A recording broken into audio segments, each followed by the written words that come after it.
Eu sou o pastor Eulíris dos Santos, nasci no dia 29 de maio de 1952, em Renascença, Paraná. Filho de Ernesto Gabriel dos Santos e de Dona Nicásia Conceição dos Santos, tenho 65 anos. No culto à noite, então, o dirigente da igreja chamava nós para dar o relatório dos cultos, para contar quantas almas tinham aceitado Jesus, enfim, para dar o relatório do trabalho prestado no evangelismo. E assim Deus nos abençoava de uma forma maravilhosa. Passando alguns dias, eu fui chamado pelo dirigente da igreja, que era o presbítero Francisco Cecílio, na época, nosso dirigente. Ele me deu um conselho dizendo assim: irmão Eulíris, eu vou te ajudar em oração e você deve orar a Deus também e pedir para Deus te dar um lar, uma família. Você é um moço novo e Deus tem um plano na tua vida e você é de futuro, então você precisa casar para construir uma família e mais tarde Deus vai precisar de você na obra. Então, como eu trabalhava na barragem, no Salto Osório, durante o dia eu trabalhava e sempre tinha folga por volta das 3 horas da tarde para o lanche.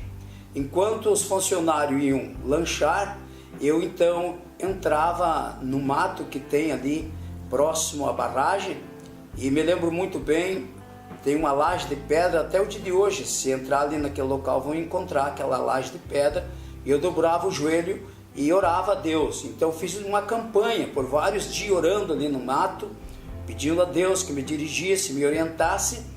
Num culto na igreja Assembleia de Deus, num domingo à noite, eu olhando para o quadro de jovens que estavam assentados nos bancos daquela igreja, Deus então me direcionou as minhas vistas para uma jovem que hoje é minha esposa, a jovem irmã Custódia. Era uma família que tinham vindo do Rio Grande do Sul, fazia pouco tempo, tinham vindo do Rio Grande do Sul, morar ali naquela cidade. Passando alguns dias, eu orando a Deus, pedindo que Deus me orientasse e me ajudasse, me dirigisse. Então eu resolvi chamar o casal que tinha vindo do Rio Grande do Sul, que era o João Teodoro da Luz e a irmã Oralina de Ávila Silveira da Luz. E contei para eles o meu sentimento concernente uma das suas filhas, e eles no momento me perguntaram qual é que seria a jovem que eu então senti no coração de pedir em casamento. Não sabia até então o nome da jovem, porque eu nunca conversei com ela, nunca me dirigi para conversar com ela. Então eles me falaram o nome, que era aquela. Então eles me falaram o seguinte, disse: ó irmão Eulíris, você ora a Deus, e se for do plano de Deus, da vontade de Deus, vai dar tudo certo. E eu fui para casa e no outro dia fui para o trabalho. Passando-se uns 30 dias sem vir no culto, porque eu trabalhava longe, eu voltei e fui ao culto. E para minha surpresa, o obreiro da igreja na época me chamou e disse que o irmão João e a irmã Oralina então tinham falado com ele a respeito da nossa conversa. Segundo a informação, era para mim na casa deles no domingo à tarde para conversar. E eu então chegando na casa do irmão João e da irmã Oralina, fui bem recebido pelo casal de irmãos, e eles então chamaram a jovem e para nós conversar, e conversamos e se entendemos ali, e tratei então o dia da compra das alianças para nós noivar. Na segunda-feira me dirigi então até a cidade de Quezes do Iguaçu, comprei as alianças que eu uso até o dia de hoje e marquemos então o noivado para domingo à noite. E no domingo à noite então o irmão Francisco Cecílio, pastor hoje jubilado, fez o noivado e Deus nos abençoou. E marcamos o casamento para poucos meses para ser realizado. E no dia 6 de março de 76, por volta das 9 horas, nós casamos no cartório, no distrito de Cruzeiro do Iguaçu, hoje município, na época era município de Dois Vizinhos, e à noite o irmão presbítero Francisco Cecílio fez o meu casamento religioso. Casei no cartório de manhã e à noite então no religioso. E após o casamento, eu já tinha conversado com o meu engenheiro da firma, pois eu era encarregado de um equipamento de máquina na construtora Andrade Gutierrez. Me dirigi ao engenheiro e pedi uma casa, e ele então me encaminhou até o escritório, onde então eu ganhei uma casa da firma para morar. Eu montei minha mudança e juntamente com a minha esposa começamos a servir o Senhor junto, e muito feliz, muito contente, e também trabalhando na vida secular ali na firma. Mas dentro de poucos dias, o pastor, que hoje também já é de saudosa memória, Francisco Moreira, que era o pastor da cidade de Pinhão, era o pastor distrital da cidade de Pinhão, e o pastor presidente era o pastor Assi Vaz da Costa de Garapuava, no Paraná. Eu fui procurado pelo irmão pastor Francisco Moreira, porque havia autorização do pastor Assi Vaz da Costa, pastor presidente da cidade, ali da Igreja Assembleia de Deus de Garapuava, no Paraná, que eu então assumisse a congregação de Cruz Machado.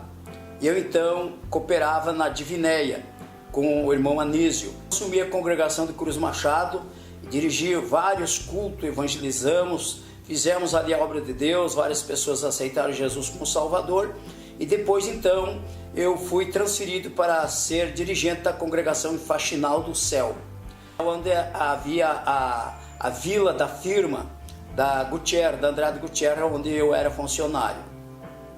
E Deus foi me abençoando e me ajudando, e eu fui me desenvolvendo, e pela misericórdia de Deus, para a minha felicidade e alegria, naquela época que eu residia ali, a minha esposa ficou grávida do primeiro filho, e eu então gostava muito de ouvir o irmão Isaías Guedes, que hoje é pastor jubilado, ele e o irmão Benjamin. Eu era o irmão dele. O irmão Benjamin tocava sanfona, gaita, né? E o irmão Isaías tocava violão. E eles cantavam, e eu gostava muito de ouvir o irmão Isaías pregar. E quando nasceu então meu primeiro filho, que é o Isaías, eu disse para minha esposa que nós ia colocar o nome dele de Isaías, porque eu gostava muito do pastor Isaías. Colocamos o nome do meu filho mais velho, Isaías do Santo, registrado na cidade de Pinhão. E tive o privilégio de levar ele à igreja para ser apresentado para Jesus pelo irmão presbítero, irmão Gervásio Mármore.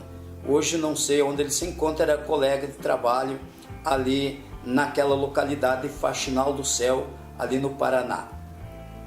E nós trabalhando então ali alguns tempos, eu fui transferido para a cidade de Araguari, Minas Gerais, divisa de Goiás, para levar os maquinários e nós tocar a obra da barragem ali. Mas eu convidei minha esposa para nós vir até Foz do Chupim, onde residia meu pai, minha mãe, meu sogro e minha sogra, para nós fazer uma visita. E depois então nós viajar com a mudança. Mas quando no culto à noite Deus falou fortemente no meu coração, e eu senti uma chama arder dentro de mim. E no outro dia que nós ia tomar o ônibus para viajar em direção a Garapuava, nós, conversando com a minha esposa, eu senti assim um desejo tão profundo de fazer a obra de Deus. E aquela chama começou a se acender dentro de mim. E nós embarcamos no ônibus para viajar. A empresa, me lembro como fosse hoje, a empresa Catane. E quando nós embarcamos dentro do ônibus e viajamos até aproximadamente a ponte do Rio Iguaçu, hoje não existe mais porque caiu aquela ponte e hoje existe a represa da barragem. Mas quando o ônibus chegou próximo à ponte, eu mandei o motorista parar, e o motorista parou e eu disse que eu ia desembarcar do ônibus, e ele disse: mas o senhor vai perder a passagem? Eu disse: sim, eu vou desembarcar. E o motorista do ônibus então chamou o cobrador, desceu, tirou minhas malas do bagageiro e me devolveu a passagem e as minhas malas, e eu fiquei na estrada, eu e minha esposa e meu filho, e esperando uma carona para voltar de volta para a cidade onde meus pais residiam. Mas como não peguei carona, voltei a pé, aproximadamente uns 4 quilômetros a pé, eu e minha esposa. E chorando de alegria, aquela chama ardendo dentro de mim. E daí então chegamos em casa, minha mãe se assustou, meu pai se preocupou. E daí eu contei o que tinha acontecido, chamei o meu obreiro, que era o irmão Francisco Cecílio. Na época contei a situação e ficamos ali e combinamos então com minha esposa que eu ia regressar sozinho para o canteiro de obra para acertar na firma e sair da firma, porque eu não ia mais para aquela cidade transferida.